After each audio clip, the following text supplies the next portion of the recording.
In-depth journalism in the Memphis community, the Daily Memphian is of Memphis, not just in Memphis, and seeks to tell the stories of this city. TheDailyMemphian.com. Truth in place.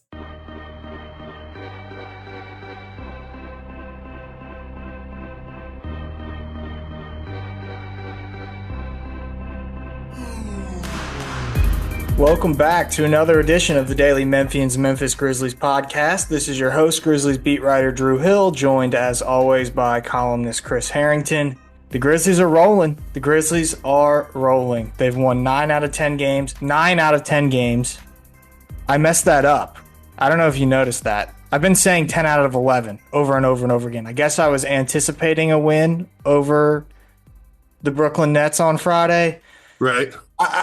This is now the second time I've just totally screwed up something blatantly obvious. I think my head is in a million different places, but 9 out of 10. 9 out of 10 is the correct amount. There was an email that went out yesterday that said 10 out of 11. That was embarrassing.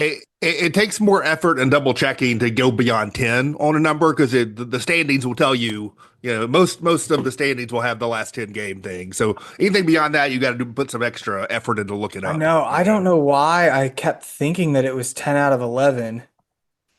I think it's because I thought that I don't know. In my head, I guess I made up that they were on a 10-game winning streak and I knew that they had lost that game in Dallas. I don't know. Whatever. It's behind us. But that was a whoopsies on my part. 9 out of 10, sole possession, a second place in the West for the moment. And by any measure, whether it's point differential or net rating or any of that kind of stuff, fourth in the whole league after the teams that have been running away with the league from the beginning, which is Cleveland, Boston, and OKC. But after that trio, the Grizzlies by record and by point differential are the next team. Yeah, there's a lot to discuss, because the team just keeps winning. They're now on a break. They won't play until Friday. 4 days off, which is a long break. And then they get another long break after this one.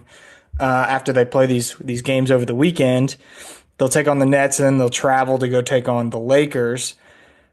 As I mentioned, there's a lot of guys I think we should talk about.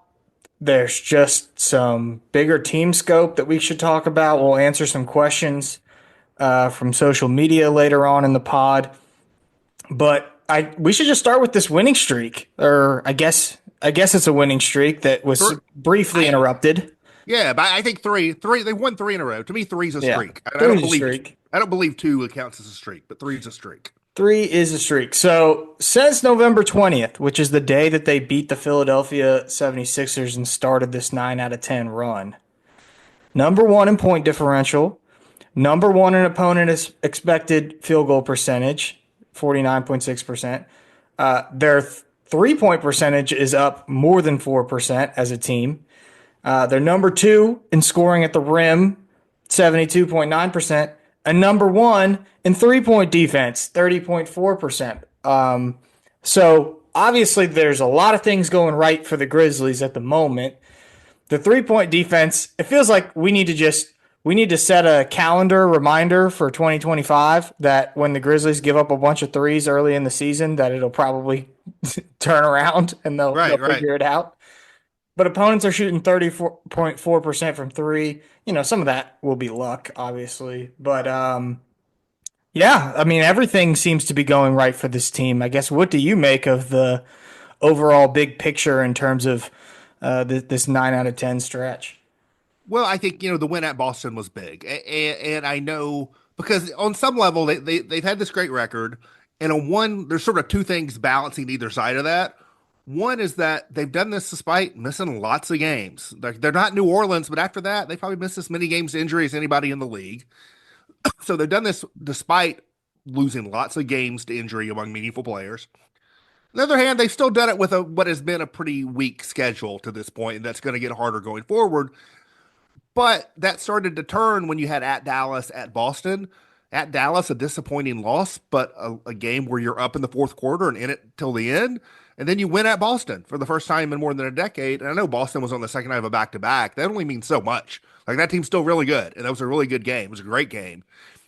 And then you package that with a really nice win against a Sacramento team that, is a pretty good team. Like I think they're a little bit better than their record. Like that's a real team. You know, it's not Washington. And so I think you got to feel great about it. And they've gotten, John Morant, Jaron Jackson, Desmond Bain back on the floor again. By my math, I think they're 6-1 this season in games where they've had all three for an entire game with a plus 10 point differential. I'll be interested to track that as it goes forward.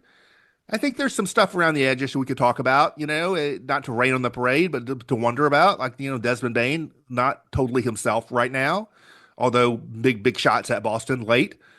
Marcus Smart has been really good, except when he's been really bad, and the really bad has been really bad, Yeah, no, there's definitely plenty to talk about. And I do want to get into that stuff as well. But you mentioned like the schedule. Grizzlies, according to opponent winning percentage, have the most challenging schedule the rest of the way in the NBA.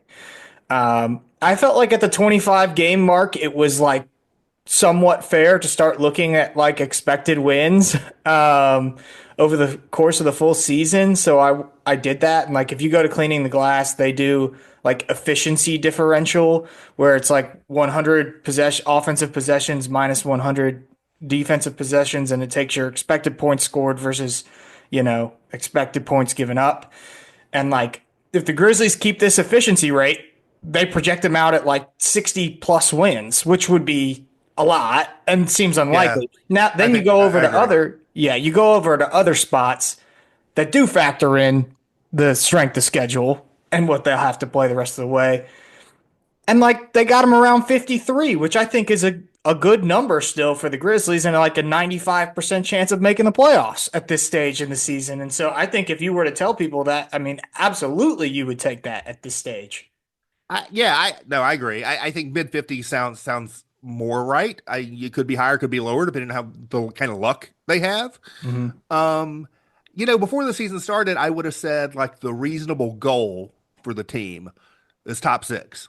Top six in the West, don't deal with a play-in, full-fledged playoff team. I think now you get upgraded to like top four. Top four. Host a first-round series and take it from there. And I think to me, you've upgraded your reasonable goal for regular season to that. And so to me, that's an important line. Like the 7-6 line is the big one. But the 5-4 line and having like home court advantage in a first round series is a pretty big one. And I think you've upgraded yourself to like, that's really should be the focus. I don't know if it makes a lot of difference 1, 2, 3 versus 4. That depends on what the playoff matchups are going to be. But that difference between 4 and 5 is meaningful. They should be a top 4 team. That should be their goal. Yeah. Let's get into the games from the weekend quickly. You wrote the game story off of Boston. Full disclosure, I had my brother-in-law in town who's special needs, so it was a little distracting. Went back and watched the condensed game, and I just thought that it was. I like the fact that the Celtics never really stopped punching back, and That's the right. Grizzlies never really wobbled too much. I thought that was probably the most encouraging thing about the entire game. The Celtics, the Grizzlies were leading most, if not all the way, but not leading big, right? They were leading. And then I think it's late third quarter, the Celtics went on a run. They made a shot to cut it within 2.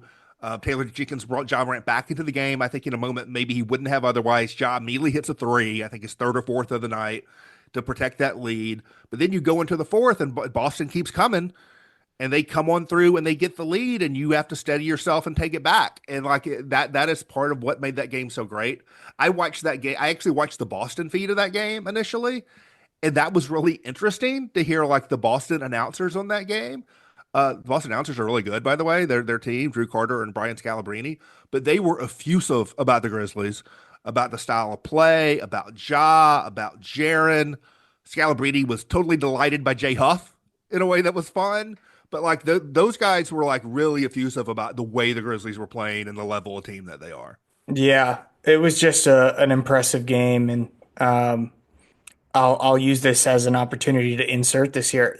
Brandon Clark's maybe best game of the season so far against Boston. I wrote something on Brandon. I interviewed him last week. It just took me a minute to get to the story, but I actually talked to him the morning of that Dallas game. And he said a lot of interesting things. One of the things he said, though, was like, for the outlook of the team the rest of the way, we have got to beat good teams. Like, we need to beat good teams, and we need to That's beat right. teams that are bad matchups for us. And to me, I think he was specifically pointing out Boston and Golden State coming up. Right. Because I would say Golden State qualifies as bad matchup and Boston is a good team. So that was obviously a very good start to that sort of thing.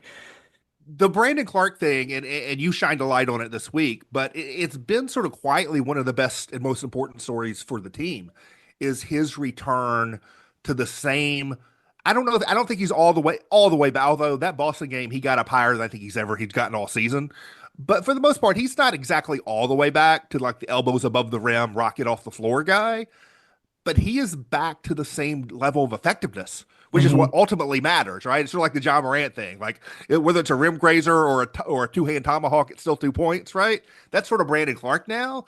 Um, he's gotten all the way back to the level of effectiveness on both ends of the floor that he had before that injury, and that's super important for this team because we know they've got their big three of Ja, Jaren, Dez. We know they're super deep, but everyone all the way down to 15 can play. Even Conchar doesn't get to play that much. He can play. They can all play. But there's a real mystery about like when you get into a tight playoff basketball and you're tightening your rotation and your fourth, fifth, sixth, seventh guys and how good they're going to be, how much you can rely on them. And Brandon Clark's one of the guys who's like performed in the playoffs before, and you need him to be one of those guys. And there was uncertainty about that, I think, in the opening weeks of the season. And I think he has all but erased that. He's back to being Brandon Clark in terms of his effectiveness. One thing that he revealed, which I found to be interesting, I don't think many people knew he was dealing with it, was, he talked about, well, first of all, let's go back a little bit further. He had mentioned that when he returned last season for those 6 games that he played, he said after the games, it felt like my body had been hit by a train. Like Yeah. it was rough on him, those 6 games. They were important, and I think he recognizes that they were important. And that was supposed to be the nice, joyous moment of like, oh, wow, you just spent a whole year of rehab and you're finally back. But it wasn't necessarily that for him because he still didn't feel like Brandon Clark. And then you fast forward into this season. I mean, he works all summer on his body still. He's still rehabbing the Achilles. And he gets to the start of the season, and this is pretty typical for people that deal with severe injuries, like in the same leg, he's got a knee because he's using different muscles more than he would if he was completely healthy. And so the knee was really bothering him early in the season, and I think that is notable because that's more so when people were saying, is Brandon Clark okay? Like, is he gonna? Right. But he was playing through a knee, and so I found that to be pretty interesting. And Taylor Jenkins alluded to that as well when I asked him about Brandon Clark before that Mavericks game. So for him, I just think that this nice run, this nice stretch of games comes at a good time for him when a guy that kind of needed the momentum of this and is now getting to feel it and feel some of the love. And I think that has not been lost on him.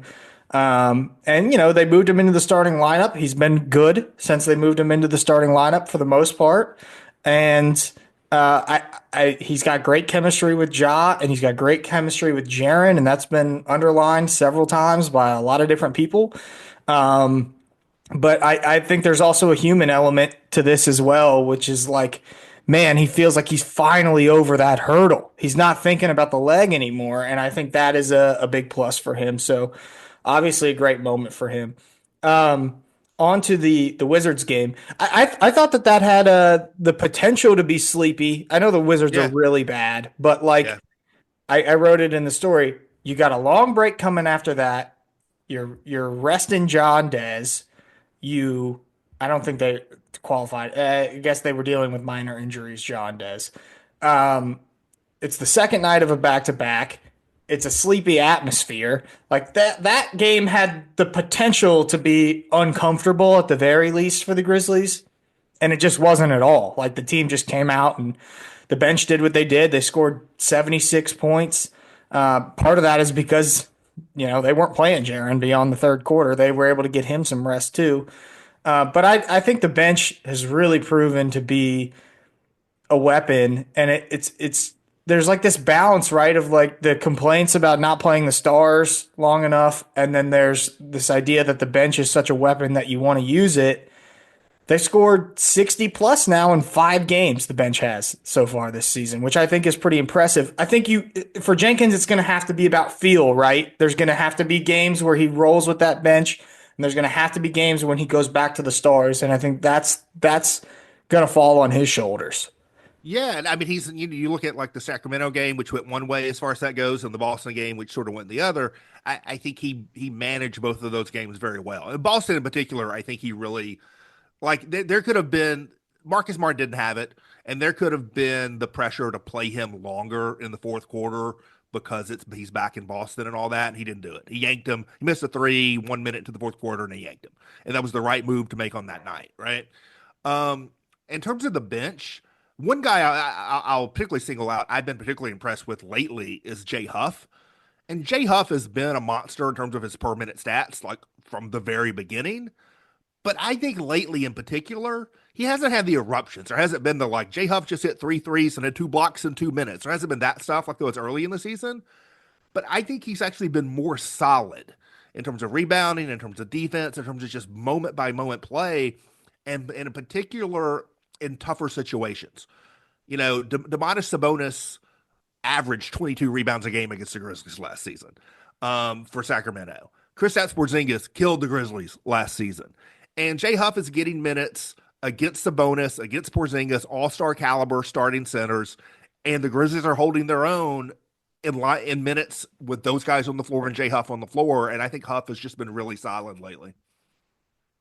Yeah, let's talk a little bit more about the bench, but first let's take a break for a message from our sponsor. Want to make a big impact without getting lost in a big system? Join Youth Villages to be a force for families while becoming part of one. Help make positive changes on a national scale, one community at a time. It takes a family to transform lives. Start with yours. Apply now at youthvillages.org/careers.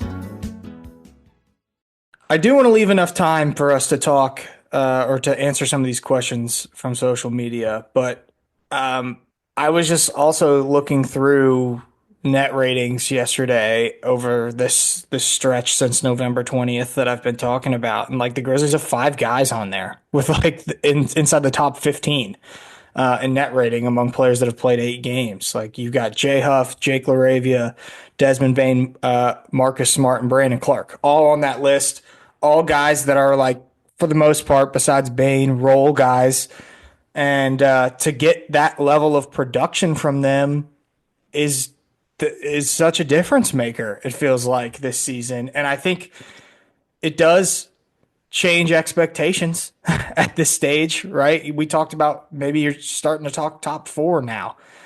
But to you, I guess, who's been the most impressive? Has it been Huff? I mean, Aldama is coming out almost every game and giving you 15 points off the bench. And Jake LaRavia is almost giving you double digits every night. Yeah, I mean, Jake has just been so solid all season, I think. The Santi thing is interesting because he's been shooting the ball well. And he went through a stretch at one point in the season where he shot very poorly for, a week or two, right? And to me, and 3-point shooting tends to fluctuate. Like you're never going to be, if you're a 40% shooter, that doesn't mean you shoot 40% every night, right? It means that you just add it up at the end of the season and that's what happens. So it's going to fluctuate. But with Santi, there's been a real disconnect between how good of a shooter you think he should be based on watching him play and what the actual numbers are. And to me, that's a real tipping point for him. If he's a 28% 3-point shooter or a 38% 3-point shooter, it's going to really make a big difference in terms of the level of player he is. And if he's a high 30s 3-point shooter, he's like really, really good. He's a starting level player who's probably not going to be starting on this team because of the way they're set up. But like, I mean, he is the sixth man on this team if he shoots like that. I think he separates himself from the rest of the bench guys in terms of the level of player he is, really. What do you make of Marcus Smart's up and down moments? It feels like he is. This has been Marcus Smart, I guess, Right. over the course of his career. I know you've used the phrase "trick or treat player" a lot, and I've now heard that said multiple places. Um, to me, I do question like because after that Dallas game, he faced a lot of criticism and he made a lot of mistakes in that game late. He comes Right. back, he helps you beat the Kings a couple of days later. He makes the winning plays in a game like that. And then all over again you're doing it against Boston. It just feels like we are prisoners of the moment with Marcus Smart so often.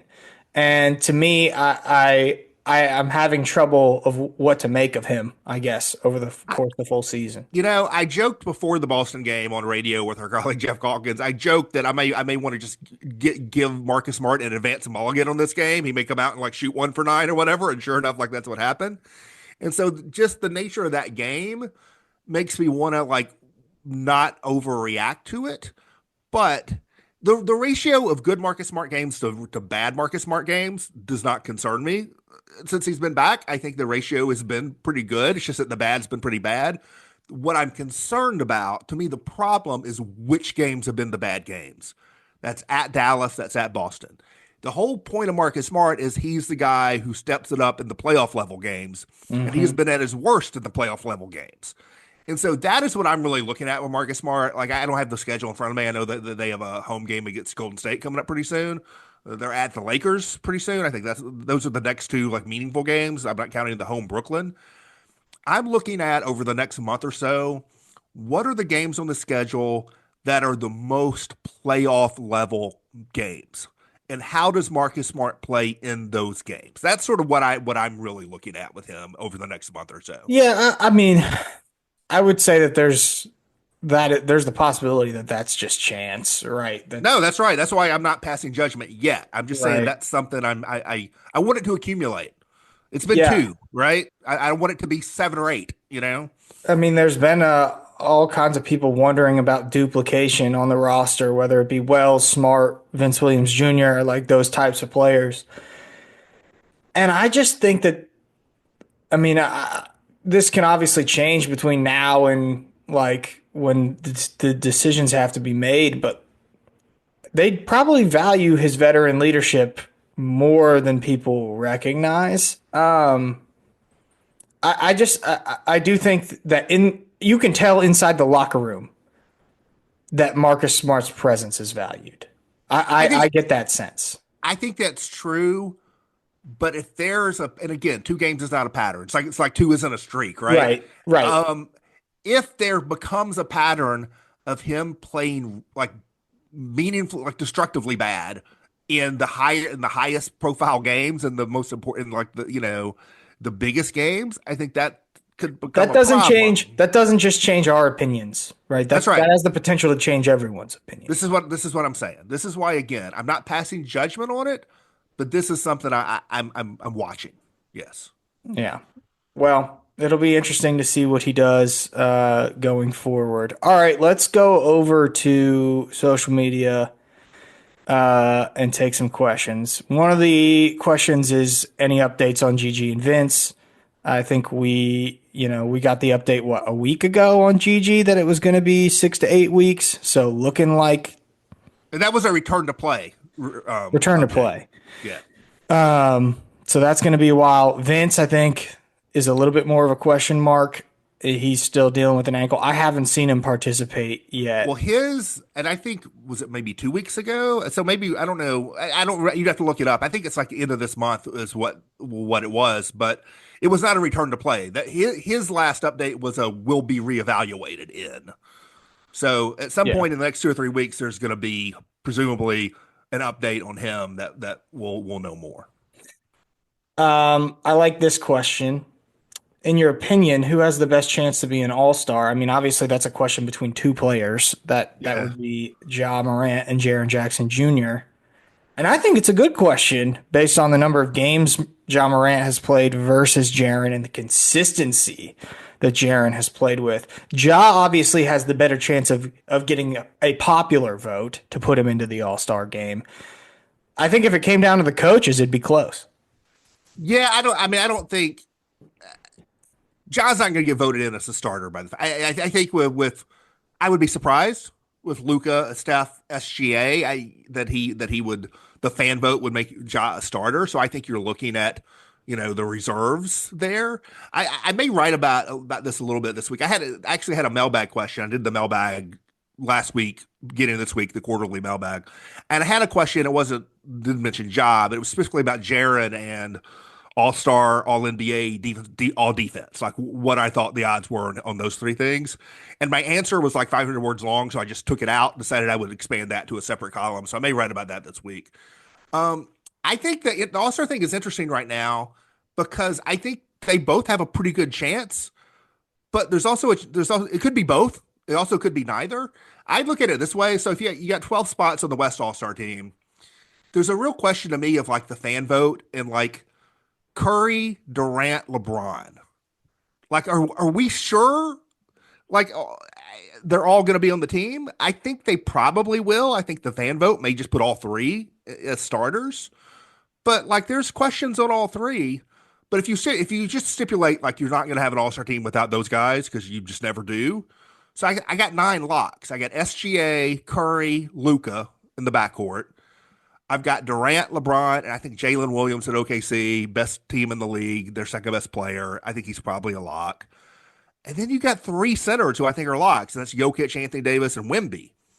So that's 9 spots. Jalen Williams is the toughest on that list. I don't know. Maybe it could be if the Grizzlies like small market OKC, team. Yeah, small market team. Yeah, maybe that's not a lock. Let's say we got 8 locks. Okay, 8 locks, 4 spots left. So your candidates at that point are John Morant, Anthony Edwards in the backcourt. I would say John Morant, Anthony Edwards, Kyrie Irving, maybe Devin Booker. Probably not De'Aaron Fox. Sacramento's not good enough. So that's 4. You got Jalen Williams, Jaren. That's 6. You got Alperen Şengün.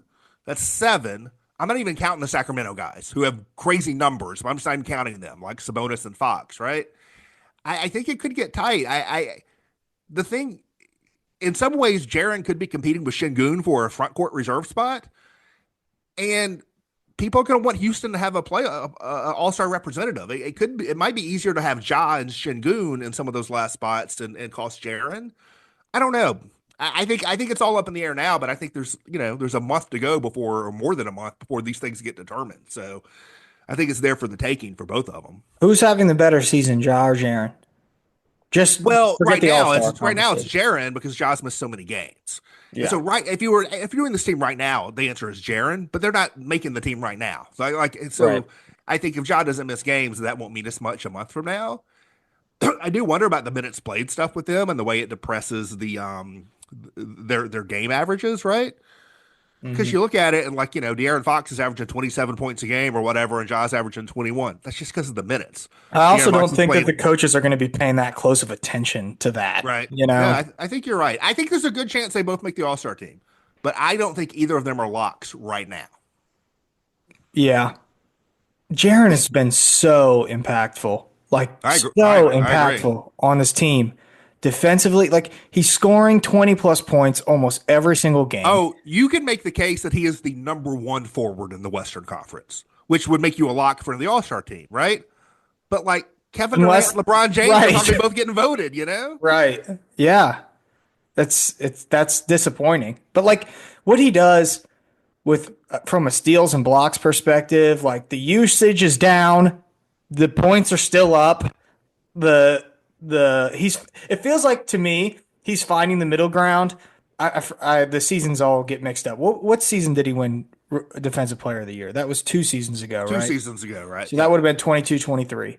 So he's found the middle ground between that season and last season, where last season it was he had this huge offensive uptick because he was the number 1 option and he was creating for himself a lot more, and then the defense, step down a notch. Well, this year it feels like he's balanced those 2 things out. That was my metaphor. My preseason column on him was the high end stereo system, right? And there are some years where the level of on the the base, the blocks are pushed up, and then that means the level here is down, and you got to adjust the levels. It's not as simple as just cranking the volume, right? Which is the usage. You got to find the right balance, and I agree. This season he has found the balance increasingly. Okay. Someone fired off multiple questions. I like some of these, so let's get into them. What will it take for Santi to be a sixth man of the year finalist? I think this is interesting to me because I got a question kind of about this from somebody. I didn't do it in the mailbag, I don't think, but it sort of snuck up on me, Santi as a six-man candidate because he was starting early in the season, right? And so he wasn't on my radar as a six-man candidate because he was starting. And now he's reached the point where he's played 25 games. He started 11. I think you have to have started less than 50% of the games to be a candidate for sixth man. So now that he's coming off the bench, if he stays in that bench role and keeps doing this, I mean, he's averaging 13, 8, and 3 right now. If he maintains those numbers and stays on the bench and the Grizzlies are a top three team in the West, I think he is totally off the radar for this now, except for Grizzlies fans. I think he's going to get on it.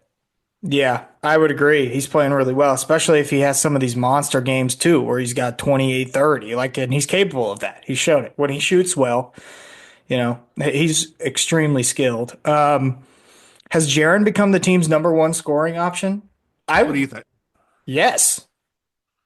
I mean, not yes from maybe a statistical standpoint, but maybe not in terms of like you need buckets at the end of the game. I still think you're Yeah, running that's through right. jaw. I mean, they're both averaging basically the same. Their scoring average is identical in the same number of minutes, Jaron and Ja. I mean, field goal attempts, it's slightly Ja, but basically the same. So it's like super close. I think to the idea of like, how was the question phrased? Go to number one Who's the option. number one scoring option? I think if they're 5 minutes to go and they're both in the game, you're running your offense to Ja. And I think if you get down to a put the get a bucket possession, you know give this one player the ball and everyone spread out, he's going to go get a bucket. Like it's a closer call now than it's ever been Yeah. before, but I Well, still think it's probably Ja. I think that there's less probability that things could go wrong with the ball in Ja's hands, just from like a turnover perspective, and or he'll make a great pass or That's something right. along those lines, That's right. but he'll be looking to score first. That being said, like there's been a Jaron few might be a times, better Jaron might be a better pure ISO scorer right now. yes, and there's been a few times this season where I'm not the only one saying it on Media Row. Like it's like get the ball to Jaron. Like Jaron is scoring for you at a Right. great rate, and it's late in the game, and Jaron doesn't have enough touches. Like that's been a point of frustration for me. But like I think Jaron could be. I think it's a big development that we're even discussing this, right? One Like one that's a one big hundred percent. development for Yeah. sure. 9-2 without Edie. What will his role look like when he returns? I think his role will be what it was when he got hurt because they'd already made the starting lineup change before then. And so I think he'll step right back. I think Edie, as good as Jay Huff's been, I think Edie will play over Huff when he's fully healthy. The 9-2 without Edie, I don't think is a reflection on Edie. I think it's a reflection on they've just been good when they had enough guys, and like he's been out when like John and Desmond have come back. I think that's what that's about. Yeah, Edie was a guy they definitely could have used in that Dallas game. Right. But that comes to mind for me as well. I think that was well said. Is it basically impossible to retain Jake and Santi after the season? I know Santi is restricted, but would the Grizzlies ever match a medium-ish sized offer? Maybe I think it's hard to know. It They is. all they obviously have to worry about the next Jaron contract, right? But Luke Kennard will also be a free agent. That's a $9 million contract. Marcus Smart will only have 1 year left. I think even if you got to have room for one or two mid level deals in the mix, and so if they believe Santi can be one of their top 6 or 7 players on a contending team and like fits in that role, then yeah, maybe. Of course, the other thing is you have Edie, right? So you have Edie, Clark, and Jaron. I think it's a tough call.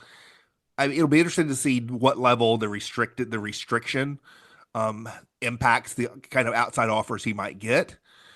Um, the Jake and Santi situations are different. People lump them together, but they are different. Jaron, I mean, Santi will be a restricted free agent with matching rights for the Grizzlies, and Jake is going to be an unrestricted free agent, and literally all they can do is offer him 1 year, 5 million. Yeah. Well, I think they would really like to have both of those players back. um, because they've been really key pieces for this team this year. But let's see how it goes in the playoffs. I think that also matters. The other thing is those guys have been great, but also Vince Williams and Gigi Jackson basically haven't played. And so, it's sort of out of mind a little bit with those two guys. When you're thinking about your team going forward, I mean, seeing what those guys look like late in the season when they come back is going to color that a little bit. Along the lines of Gigi and Vince, I have this question and then a bonus. I'm going to let you answer and then a bonus. Of the three injured young guys, who do you expect will get the most minutes in the playoffs? Gigi, Vince, and Edie. I mean, maybe I'm in the bag for Vince, and clearly he has not proven that much. But I think that's got to be the answer because I just think Gigi's still a teenager. Is he still a teenager? I think he's still a teenager. I just think you just don't know what you're going to get from him in a playoffs this spring, right? And Edie is not only a rookie, but he's the kind of player who tends to be more matchup dependent in playoff basketball. Whereas Vince Williams is not matchup dependent. Like you need good perimeter defense as much as you can get in every series you play, basically. Yeah, no, I agree. I would say Vince of that group, but I do like that Gigi's risen to the occasion often, and I think Yeah. I know his confidence isn't going to be hurting come playoff time. So I think there's an opportunity if Gigi comes back this season and goes bananas, then he has a chance to do that. The bonus question was, I expect that Chris will say Vince. If so, why would it not be Vince? And I think that's the scenario, right? Is Gigi's just really good. I don't think it's going to be Edie of that group. Well, there's also, I mean, to go against myself, to like, devil's advocate with myself. What if Vince is not? He hasn't actually played that much. I believe in what I've seen, but he actually hasn't played that much and has played even less in like high level, high stakes basketball, just because there was no high stakes basketball for the most part the second half of last season. Um, in our opinion, is there any chance the Grizzlies front office is on the hot seat if they don't meet the goal standard, uh, uh, which is a championship basically soon? Kleiman already sold his home and his contract is up in 2026. Selling his home thing, totally irrelevant, does not matter. I think the answer to this is very clearly no, because they've drafted extremely well. I mean, just to clear that up, since someone brought it up and now it's on the pod, he sold a house and he bought another house. Right. So It's totally irrelevant. It's super right. irrelevant. Super Yeah. irrelevant. So he sold one house in Memphis, bought another house in Memphis. His contract stuff, I don't know. I don't. I see zero. I mean, look at this team. I see zero reason to think that there's any front office in trouble if they don't win a title this season. That seems That's preposterous to me right now. Yeah. Yeah, no, I don't think so at all. And they've, like I said, it's hard to hit on draft picks. It is hard to hit on draft picks, and they've consistently hit on real players late in these drafts.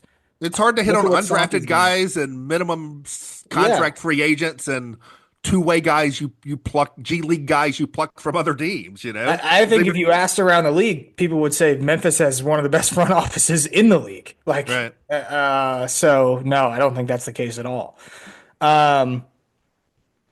More questions about Jake and whether or not he'll be back. I think we already touched on that. I see no need to trade at this trade deadline. Rather, shopping Luke and Marcus for future assets / get off money is more likely next year. What do you think? I had a question sort of like that in the mailbag from someone else. The classic. There's two different things. The get picks and the get off money are two different things. So the get off money thing is a little bit different. Luke is a free agent, right? So you're not.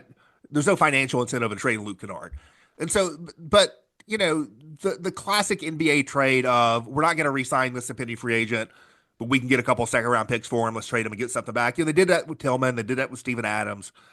They've done that with guys. Even if Kennard is out of the rotation at the trade deadline, I don't see moving him just to get a couple of second round picks. I think what you're trying to do this season is too important to let useful players go for that little return. And I don't think you're getting a first round pick for him. So I think if Kennard's involved in a trade, it's the trade for a player of note or something. I don't think it's like we're just moving him on. The smart thing, he's under contract next season, and they are concerned about the tax and re-signing Santi and the whole shebang. And so, if you get to a point where you think that he is not essential to your rotation, and subtracting that $20 million next season helps you re-sign Santi Aldama, like that's more of a real question. I don't, to me, with all trade stuff, like we could revisit that in a month to 6 weeks. Yeah. Um, I would agree with everything you said there. I'm going to combine a couple here because they all hit on similar things. Um, of all the guys that have been in the trade news so far, Schroeder, Dorian Finney-Smith, Cam Johnson, Herb Jones, etc. Um, is there anyone that you think the Grizzlies should be interested in? I don't. I mean, I feel good enough about Pippen and about the idea of how the Grizzlies can play without a 2 point guard that the Schroeder doesn't interest me really that much. But I think Johnson, Finney Smith, and Herb Jones, who'd be an interesting name.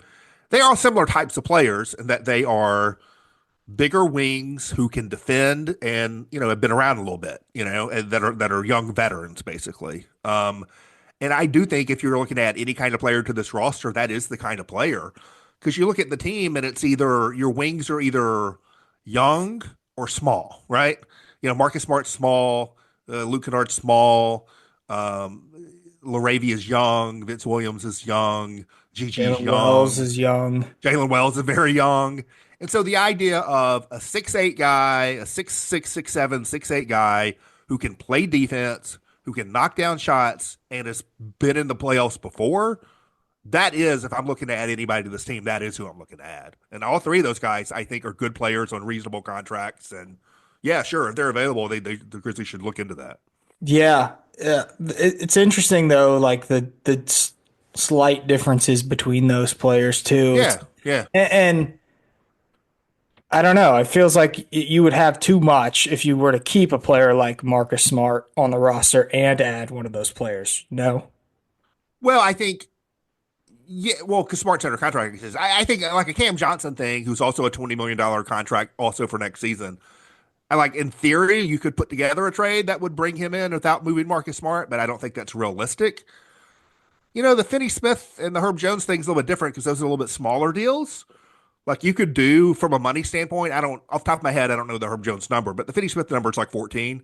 And so you could do from a salary match standpoint, Luke Kennard and John Conchar for Finney Smith, and then you send him a draft pick and like I could see something like that, sure. But I do think when you're projecting into next season and this coming summer, if you're going to add that contract without subtracting a Marcus Smart contract, and you're thinking about re-signing Santi Aldama, yeah, It that's gets a I'm little not too sure repetitive. yeah, I'm Yeah. not sure about that. Herb Jones is a really good defender when healthy. Like that would be an interesting one. Yeah, totally. And that's a newer name, I think, that's been floated there. So he's interesting. Like you're going to get real size and defensive skill with a guy like that. And I think one thing that this team hasn't done all that well is force a lot of turnovers. And that feels like the type. I don't know his steal numbers, but I I mean, would assume they're pretty good. it's sort of a bummer talking about Cameron Johnson's a little bit different because he's such a high level shooter. But Yes, talking about guys like Finney Smith and Herb Jones, like I'd really like to have a better feel for what I think I'm going to get out of Vince Williams Jr. Right? And you right. just haven't had the opportunity to have that. Yeah. I think that's pretty much it. More questions about Edie's role, and that I think that pretty much does it for the questions. But as I mentioned, two games coming up. You got the Nets Revenge game. revenge game. I saw like Jeffrey Wright was saying, nobody gets to sweep the Grizzlies. That's right. The Nets and the Lakers coming up. Kind of fun games to get at it, I think, based I on agree. history here. You got a revenge game against the Nets, and then let's get the Lakers, man, kick them while they're down. That's what I say. Yeah. So that will be fun. And I can't get out of here without saying happy birthday, Chris. Today is your birthday. I appreciate that. I guess I blame Facebook for people knowing when your birthday is when you haven't told them when your birthday is. So is that how people find that stuff out? I I don't don't know. think we're Facebook friends. I heard it on the radio this Well, morning. yeah, no, I think that was Jeff, right? Yeah. I don't even look at Facebook, so I don't know, but I assume that's how other people find things out. Yeah. But I appreciate it. Thank you to anyone who has wished me happy birthday. Yeah. So, that's obviously good news. And did you like that I forced Jeff to ask you about Creed? Creed is coming to FedEx Forum this year, which I knew based on our previous history of talking about Matchbox 20 that you would probably despise Creed. Oh, I will say I much prefer Matchbox 20 to Creed. Like, if you gave me a choice, if like one's playing in one theater and one's playing in the other, and you give me a ticket to each, I got to go one direction or the other. I would definitely go see Matchbox 20 before I'd go see Creed. So you're saying a ticket to Creed would be a bad birthday gift to give you, Unless you don't mind me, like, moving it on the secondary market. Yeah. Oh man, Creed has become like a. Are you familiar with the fact that they've been repopularized based on like their Super Bowl or not Super Bowl Thanksgiving halftime performance of a Dallas Cowboys game? They've been like that. Like people were like going as Creed for Halloween this year because I don't know who the lead singer is, but the guy was like in a Cowboys jersey and like they had the wind going with his hair blowing and it was So they've Creed has made a comeback, Chris, believe it or not. People will get nostalgic about things that were popular when they were a certain age, no matter how terrible those things are. This is known. Yes. Well, anyway, that's going to do it for us this week. We will be back next week talking more Grizz. Only 2 games, so we won't have as much going on. I've got some big stuff coming. I'm hoping I can get it done this month. Might be next month, but be on the lookout for that. Anything else you're working on, Chris? I already teased that little column on sort of Jaron and the award stuff, the sort of bonus mailbag little thing I might do this week. Other than that, I'm in movie mode, man. I'm binge watching. I'm a member of a critics group. I got a vote this weekend, and I'll probably follow the vote with writing like a year-end piece for the Daily Memphis I tend to do. So I've been watching movies all the time. I can't, the embargo is this afternoon, so I guess this won't even publish till later. Yeah, I watched, so I can say it. I watched The Complete Unknown, the Bob Dylan biopic with Timothée Chalamet. Okay. And I'm someone who knows and cares a lot about this subject. So like I could be primed to be annoyed by it.